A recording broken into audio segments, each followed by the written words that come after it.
Hello and welcome to arcademoica vlog number 13 on the Doctor Who pinball restoration. Today we'll be working underneath the playfield and reassemble everything. Well, we'll start by cleaning the little ball trough where the ball sinking underneath.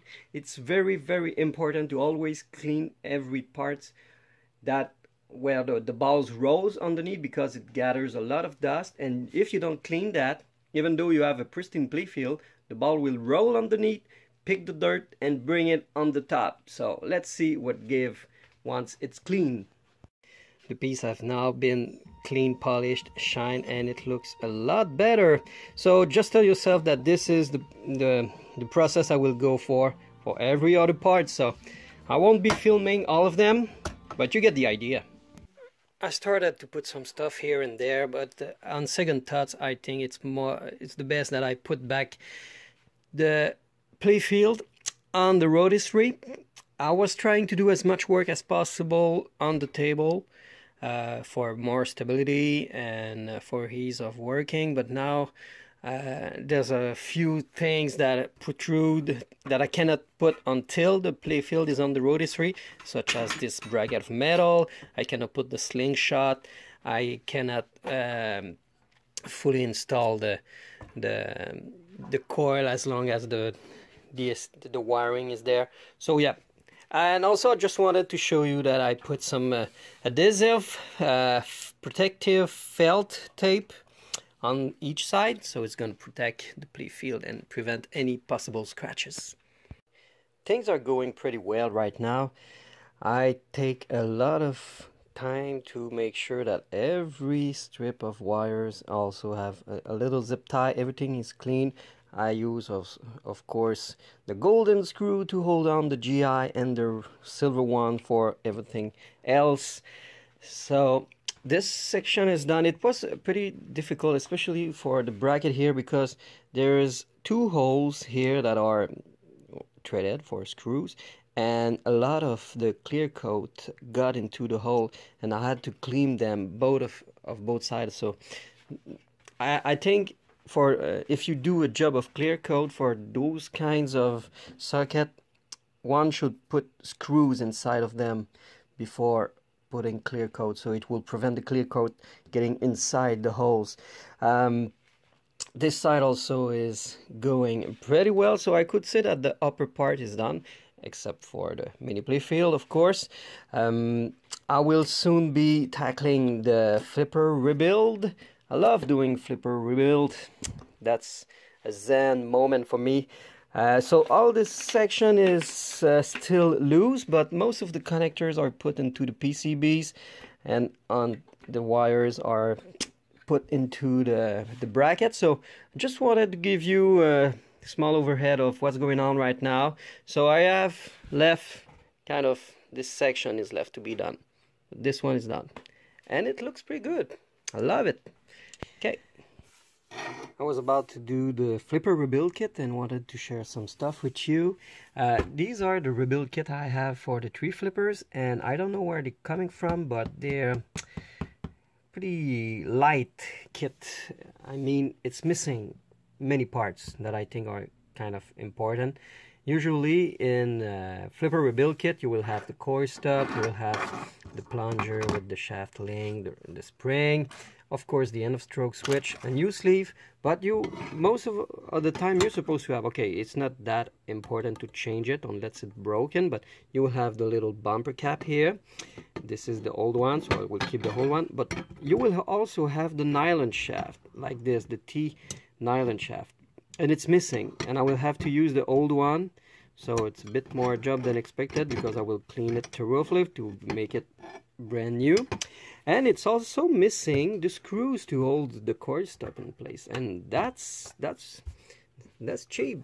I mean, they should be included in the kit, because this flipper kit actually was missing not only a screw, but the only one that was there was this kind of mix of nuts and screws. So because since the screw was too long, the guy put some kind of nut to hold it in place. So yeah, it was holding the cord stop, but gotta use the right one. I will clean them.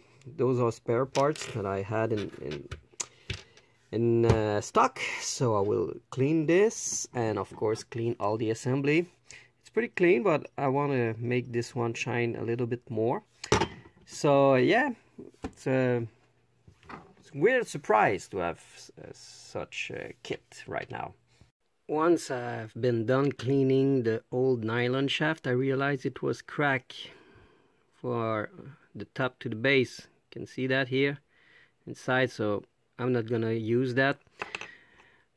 Lucky for us, I had an old one used, but I cleaned it and it's in great structural shape, so it's gonna be hard enough. And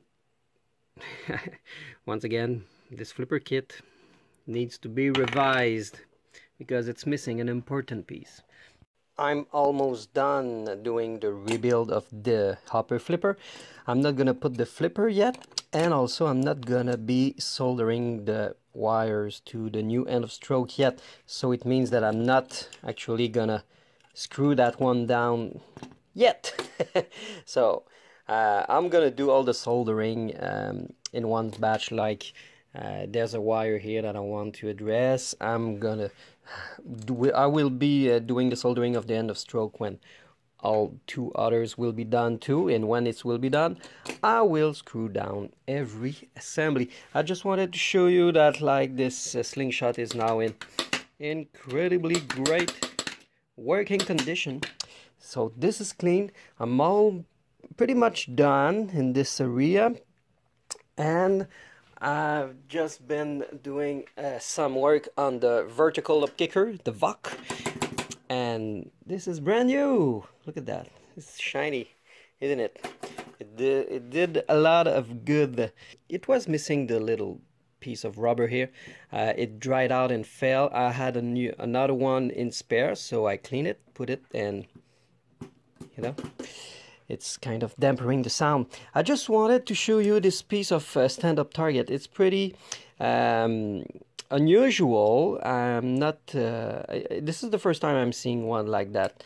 The main thing that makes me go is the fact that everything is riveted.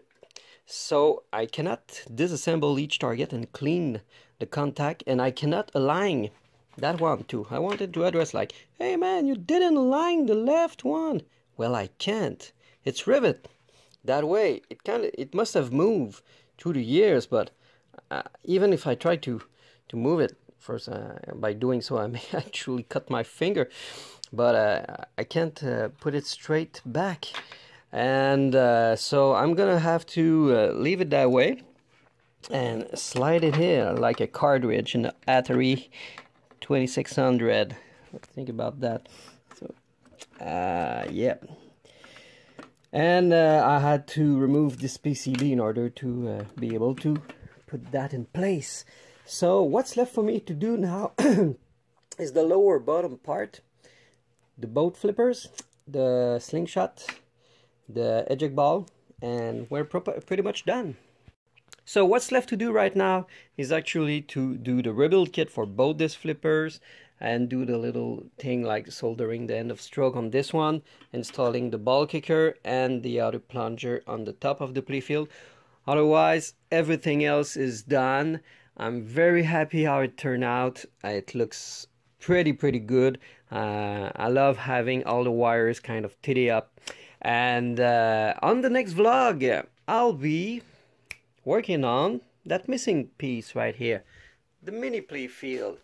So yeah, stay tuned for vlog number 14 that will be coming up, I hope, this weekend.